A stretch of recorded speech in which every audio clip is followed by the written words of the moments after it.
What is going on, everyone? My name is Jared Haas, and welcome back to another edition of NASCAR Mailbox. This weekend, we're going to take a look back at the action at Phoenix Raceway. Christopher Bell is on a historically good streak as he has won three straight races in the NASCAR Cup Series recently at Phoenix Raceway. But on the other side of the spectrum, a historically bad stretch of races for his teammate Ty Gibbs. Gibbs, in the past 9 races dating back to last year at the Roval, has only one finish inside the top 20. One of the big reasons why is he's tripping over himself. He has 4 DNFs in that stretch, one due to engine failure, but the other 3 due to wrecks. In another 2 races, Las Vegas and Homestead, he was involved in a wreck. And Gibbs has to perform well and make sure he's not tripping over himself to be at the end of these races. Example is the Phoenix finale race, is when he was coming out of the dogleg in the early stages of the race, he made contact with the wall, done for the day. Literally, not even 5 laps in, Ty Gibbs behind the wall, done for the race. If he cannot make those mistakes, he can get better, perform well, because you almost need 100 races in the NASCAR Cup Series for the rookies these days to kind of get him established. Gibbs is getting up there. He only needs a few more starts before he hits his 100th career start in the Cup Series.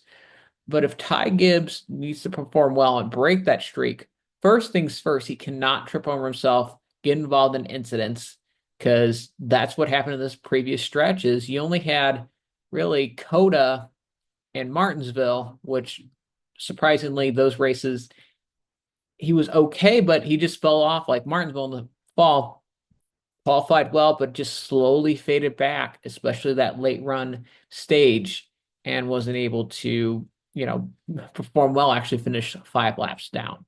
So if Gibbs can not be able to trip himself, I think he can get enough confidence to say, okay, I at least can finish these races.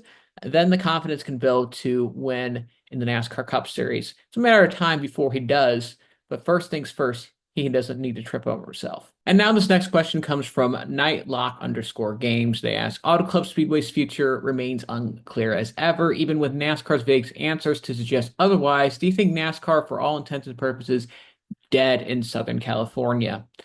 Now, it is unfortunate that we've not seen the plans initiated in the early 2020 before the COVID lockdown of a short track being built on the site of Auto Club Speedway.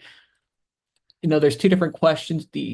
Is the Auto Club Speedway track going to be redone and, made into a track? That one is going to be a little bit tougher question to answer because you got to have an investment of building a racetrack. It is not cheap, especially in the rules and regulations that California has. But I think there's still creative ways, mainly we've seen with street course racing, that they do want to have an audience in Southern California. There's been a lot of roots in West Coast racing. And I mean, you look at Riverside, for example, met the same fate as Auto Club Speedway, more or less, where the track was torn down and was built on top of. And so NASCAR still want to reach out to those fans of the West Coast. It felt like a very awkward swing when you went out to the West Coast. This year was just Las Vegas and Phoenix, and now you're back. So they still want to have those fans there in California treated well to a race, but you've got to have the investment first if you want to bring back that land that used to have Auto Club Speedway, which is going to be quite a bit.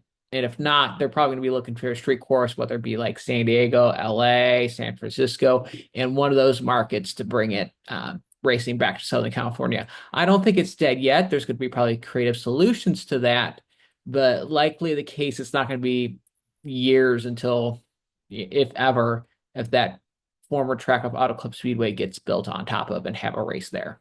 Thank you very much for watching. As always, like and subscribe. That really helps get that content out to you guys. And until next time, as always, make sure to have a great race weekend.